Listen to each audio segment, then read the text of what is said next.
Meus irmãos, hoje eu quero considerar Lucas capítulo 10. A gente encontra nesse capítulo 10 de Lucas, do verso 1 ao verso de número 20, Jesus enviando 70 homens para pregar o Evangelho. Logo de pronto, a gente aprende aqui que não eram apenas os 12 que eram discípulos de Jesus. Jesus tinha muitos outros discípulos. Os 12 discípulos eram aqueles que eram mais próximos, que Jesus deu um treinamento mais avançado para ocupar liderança no futuro. Ao enviar os 70, Jesus os enviou de 2 em 2. E aí houve ali uma multiplicação, né? Nesse tempo em que temos vivido as células, isso nos ensina também. Houve uma multiplicação. Não foi um galerão, uma multidão que foi para uma cidade, para uma aldeia, fazer barulho, mostrar presença. Não.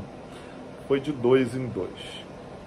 E Jesus deu a eles, enquanto pregassem, autoridade para expulsar os demônios, para curar enfermos, e disse para eles que eles não precisariam ficar preocupados com o alimento, porque digno do seu alimento, do seu salário, é o trabalhador, que Deus iria prover sobre a vida deles.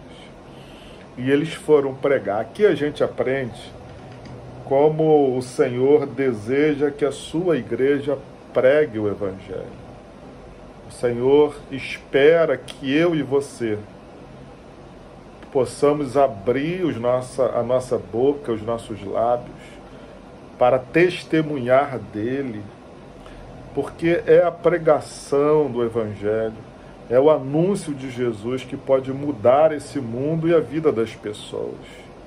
É a pregação do Evangelho que gera fé, que gera sabedoria, que traz luz sobre a vida das pessoas. Então, meu irmão e minha irmã, precisamos pregar o Evangelho.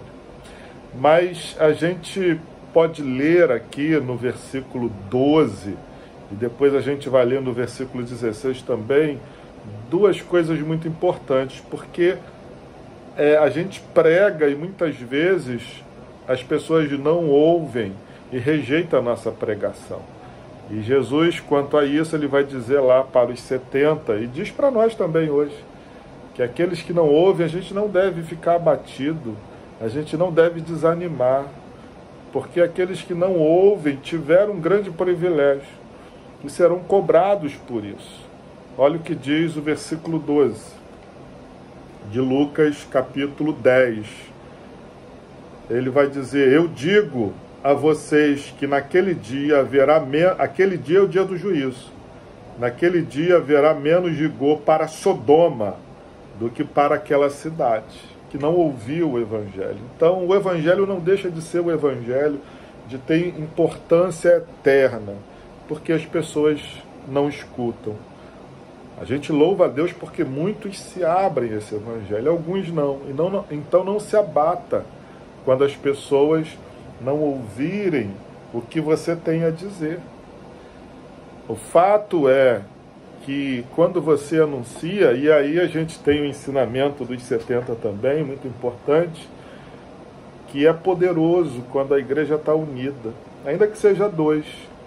Lembra que o próprio Senhor vai dizer: onde tiver 2 ou 3 reunidos em meu nome, ali eu estou no meio dele, Mateus 10, 20. Então, precisamos pregar, sobretudo como igreja, também individualmente, mas também, e há uma importância nisso, a gente precisa estar junto. Trabalho com células tem muito isso, né?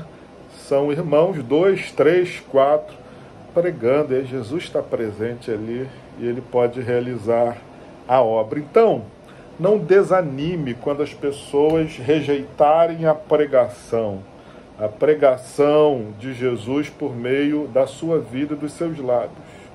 O que não pode acontecer, e não deixe que isso nunca aconteça com você, é que a gente duvide que quando a gente fala em nome de Jesus, Deus está falando por meio de nós. E é sobre isso que o verso 16, Lucas 10, 16, Jesus está falando. Quem ouve vocês, ouvem a mim. Olha, que coisa incrível. Quem ouve vocês, ouve a mim.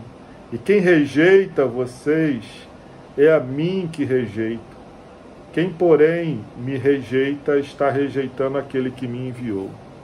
Não duvide que você fala por meio de Deus, melhor dizendo, fala por meio da sua vida. Mateus 18, 20 vai ainda nos dizer, o próprio Senhor, não é? Quando vocês falarem, não fiquem preocupados, porque não são vocês que falam, mas o Espírito do Pai é que fala por meio de vocês. Então, quando a gente se coloca a pregar, e isso alegra Jesus, a gente está trazendo aquilo que pode transformar a vida das pessoas. Porque o Evangelho é poderoso. E nunca duvide que Deus fala por meio da sua vida. Então, pregue o Evangelho. Alegre o coração de Jesus, anunciando aquilo que Jesus fez na sua vida, que Ele está fazendo e você crê que fará. E certamente a obra de Deus será feita também na vida de outras pessoas. Quero lembrando que hoje temos vigília, tá? A partir das 9 da noite, não deixe de comparecer. Mas eu quero profetizar sobre a sua vida um dia abençoado, como também um final de semana abençoado, em nome de Jesus. Amém, amém.